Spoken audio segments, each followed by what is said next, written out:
اللہ تعالیٰ نے ایک مرتبہ حضرت عزرا علیہ السلام سے فرمایا کہ تم نے اب تک جتنے لوگوں کی روحیں قبض کی ہیں، تم کو ان میں سے سب سے زیادہ رحم کس پر آیا؟ انہوں نے جواب دیا کہ سبھی پر میرا دل غم سے نرم ہوتا ہے، مگر آپ کے حکم کی تعمیل پر سر تسلیم خم کرتا ہوں۔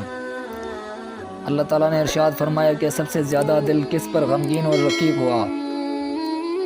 حضرت عزرا علیہ السلام نے عرض کیا، اے ہمارے رب، ایک واقعے نے میرے دل کو سب سے زیادہ غمزدہ کیا تھا، اور وہ واقعہ یہ ہے کہ ایک دن سمندر کی تیز لہروں پر ہم نے آپ کے حکم سے ایک کشتی کو توڑ دیا، یہاں تک کہ ریزہ ریزہ ہو گئی۔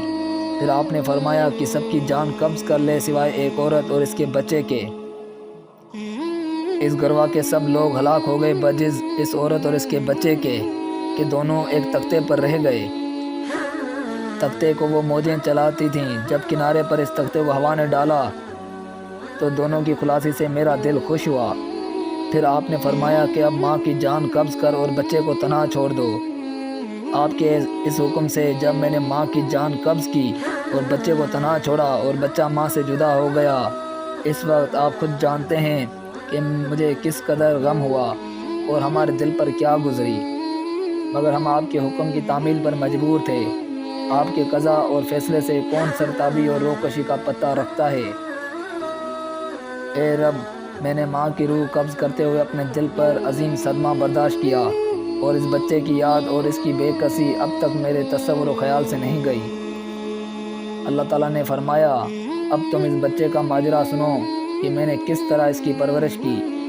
اس بچے کے لیے میں نے موجوں کو حکم دیا کہ اس کو ایک جنگل میں ڈال دو، اور ایسے جنگل میں جہاں سوسن، ریحان اور خوشبودار پھول ہوں اور میوے دار درخت ہوں، اور اس میں آب شیریں کے چشمے ہوں۔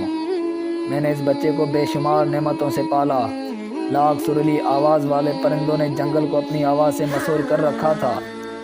اس باغ میں 100 آوازیں ڈال رکھی تھیں، اور میں نے برگ نسرین سے اس کا بستر بنایا تاکہ مصیبت و آفات سے وہ بچہ مامون رہے۔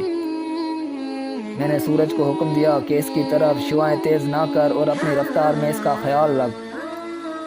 ہوا کو حکم دیا کہ اس پر آہستہ چل۔ بادل کو حکم دیا کہ اس پر بارش مت برسا۔ بجلی کو حکم دیا کہ اس پر تیزی سے مت گرج۔ موسم خزاں کو حکم دیا کہ چمن سے بہار ختم نہ کر۔ ایک مادہ چیتے نے نیا بچہ جنا تھا، میں نے اس کو حکم دیا کہ اس بچے کو دودھ پلائے، یہاں تک کہ وہ بچہ موٹا شیر کی طرح جوان ہو گیا۔ جب دودھ چھڑانے کا وقت آیا تو میں نے جنات کو حکم دیا کہ اس کو بولنا اور حکومت کرنا سکھاؤ۔ اس کی میں نے اس طرح پرورش کی جو تمام مخلوقات کے لیے عجیب اور حیرت انگیز ہے، اور میرے کام اسی طرح عجیب و غریب ہوتے ہیں۔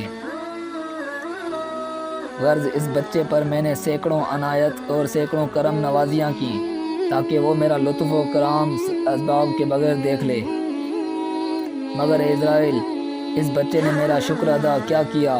یہی بچہ نمرود ہو گیا اور میرے خلیل ابراہیم علیہ السلام کو جلانے والا نکلا۔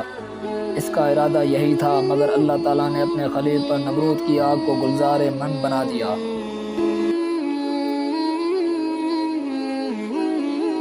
ہمیں چاہیے کہ اللہ تعالیٰ کی بے شمار نعمتوں کا شکر ادا کریں، مال و دولت اور عہد و منصب سے مغرور ہو کر سرکشی پر نہ اتریں، ورنہ اس کا انجام بھی نمرود کی طرح ہوگا اور دنیا و آخرت دونوں برباد ہو جائیں گے۔ اس واقعے سے ہمیں یہ سبق حاصل ہوتا ہے کہ ہمیں ہر وقت اللہ تعالیٰ کے انعامات پر نظر رکھتے ہوئے اس کا شکر گزار بندہ بننا چاہیے۔ کہیں ایسا نہ ہو کہ اس کی نعمتوں کی وجہ سے مغرور ہو کر سرکشی پر اتر آئیں اور پھر ہمارا حشر ویسا ہی عبرتناک ہو جس طرح کہ ہم سے پہلے گزرے ہوئے سرکش لوگوں کا ہوا تھا۔